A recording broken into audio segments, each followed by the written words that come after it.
समय युधिष्ठिर भगवान श्री यदुनंदन कृष्ण से पूछते हैं कि हे भगवान, आश्विन शुक्ल पक्ष एकादशी तिथि का क्या नाम है? इस एकादशी को किस नाम से जानते हैं? अब आप कृपा करके हे नाथ इसके व्रत विधि और सब फल को कहिए। तब भगवान श्री कृष्ण कहने लगे कि हे युधिष्ठिर, पापों का नाश करने वाली इस एकादशी का नाम पंपाकुशा एकादशी है। आश्विन कृष्ण पक्ष में शुक्ल पक्ष की एकादशी को पंपाकुशा एकादशी के नाम से जाना जाएगा। हे युधिष्ठिर, यह समस्त पापों को नाश करने वाली है। इस एकादशी के दिन मनुष्य को विधि पूर्वक शुद्धचित्त आनंद होकर के भगवान श्री पद्मनाभ भगवान की पूजन करनी चाहिए और यह एकादशी मनुष्य को वनवांछित फल देकर स्वर्ग को प्राप्त कराने वाली है। भगवान श्री कृष्ण कहते हैं कि मनुष्यों को बहुत दिनों तक कठोर तपस्या करने से जो फल की प्राप्ति होती है, वह फल भगवान श्री गरुण ध्वज को नमस्कार करने से ही प्राप्त हो जाता है। जो मनुष्य अज्ञानवश अपने अनेक पाप करते रहते हैं परंतु हरि को नमस्कार करते हैं, तो आज के दिन के प्रभाव से वे नरक में नहीं जाते हैं। अर्थात पंपाकुशा एकादशी के दिन भगवान श्री गरुण ध्वज भगवान की, पद्मनाभ भगवान की आराधना करने से वह मनुष्य नरकगामी नहीं होता है। विष्णु नाम के कीर्तन मात्र से ही वह मनुष्य संसार के सब तीर्थों के पुण्य का फल को प्राप्त करता है। हे धर्मराज, जो मनुष्य धनुषधारी भगवान श्री विष्णु के शरण में जाते हैं, अर्थात आज के दिन पंपाकुशा एकादशी के दिन व्रत करते हुए हरि स्मरण करते हैं, हरि नाम संकीर्तन करते हैं, उनको कभी भी यम यातना नहीं देते हैं, अर्थात उन्हें यम यातना भोगनी नहीं पड़ती है। जो मनुष्य वैष्णव होकर शिव की और जो मनुष्य शैव होकर विष्णु की निंदा करते हैं, वैसे मनुष्य, हे युधिष्ठिर, वैसे मनुष्य अवश्य ही नरक के वासी होते हैं।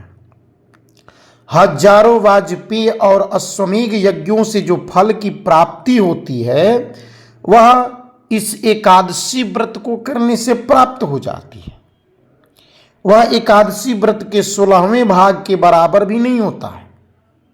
संसार में एकादशी के बराबर कोई पुण्य नहीं है।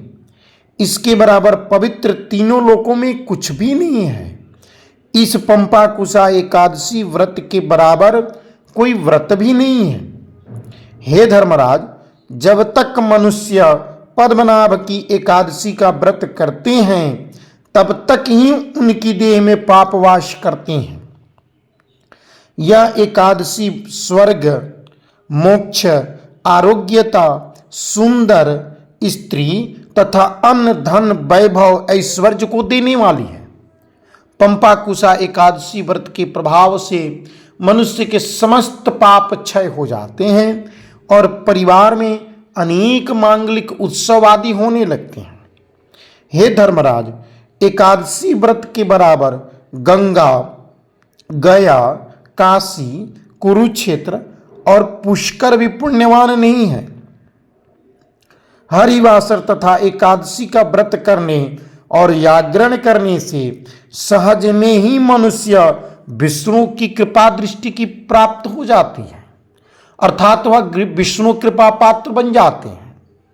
हे राजेंद्र, इस व्रत के करने से मनुष्य की 10 मातृपक्ष की, 10 पितृपक्ष की, 10 पीढ़ी उसकी स्त्री पक्ष की और 10 पीढ़ी मित्र पक्ष की पितरों की उद्धार होती है।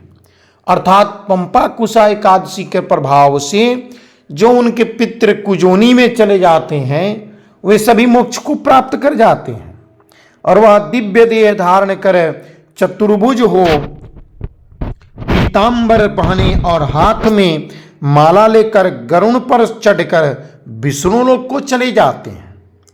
पंपाकुशा एकादशी के प्रभाव से हे युधिष्ठिर, बाल्यावस्था, युवावस्था, वृद्धावस्था में इस व्रत को करने से पापी मनुष्य भी दुर्गति को प्राप्त न होकर के सद्गति को प्राप्त होता है।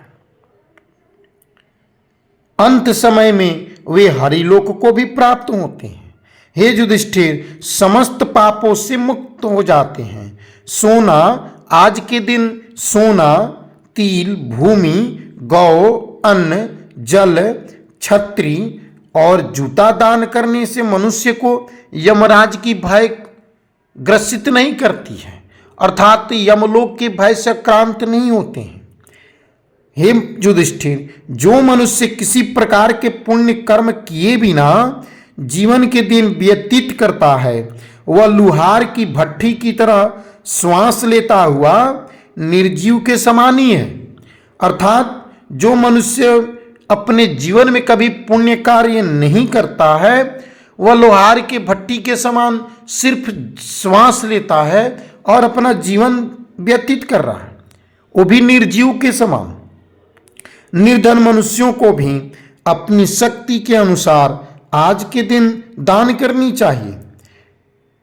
हे राजन, जो आपने मुझसे पूछा वह सब मैंने आपको बतलाया। अब आपकी कथा सुनने से जो भला हो वह सब आपको प्राप्त हो। अब आपकी और क्या सुनने की इच्छा है? इस पर राजेंद्र अर्थात धर्मराज युधिष्ठिर कहते हैं कि हे भगवान, हे यदुनंदन, हे श्री कृष्ण, आपने कृपा करके इस पंपाकुशा एकादशी व्रत को कही, जिसे सुन करके आज मेरा जीवन धन्य हो गया और निश्चित ही इस व्रत को हम करेंगे। जय श्री कृष्ण।